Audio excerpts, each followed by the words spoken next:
Hello friends, ఈరోజు మీకు నేను ఎగ్ ఫ్రైడ్ రైస్ హోటల్ స్టైల్లో ఎలా చేయాలో సింపుల్గా ఈజీగా నేర్పిస్తాను. First garlic, carrot, capsicum, coriander leaves and 4 ఎగ్స్ని ఇలా స్క్రాంబుల్ చేసుకొని కలుపుకొని పక్కన పెట్టుకోవాలన్నమాట.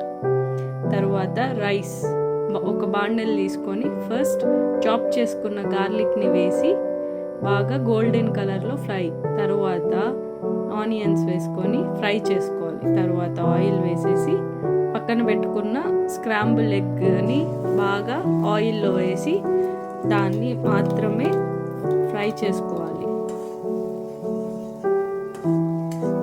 ఇక్కడ చూసారు కదా, బాగా డీప్గా ఆయిల్ అంతా పోయేదాకా ఫ్రై చేసేసుకున్నాక మళ్ళీ ఇక్కడ ఆల్రెడీ ఆనియన్స్, క్యారెట్, క్యాప్సికమ్, నేను బీన్స్ వేయలేదు, కానీ మీకు బీన్స్ అవైలబిలిటీలో ఉంటే వేసుకోండి. నా దగ్గర లేదు కాబట్టి నేను వేయలేదు.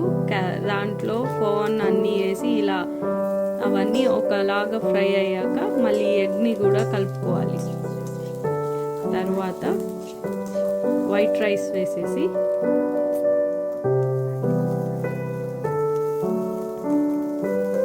పెప్పర్ అండ్ సాల్ట్ వేసుకొని బాగా కలుపుకునేయాలి. లాస్ట్లో కొత్తిమీర వేసి దించేయాలి.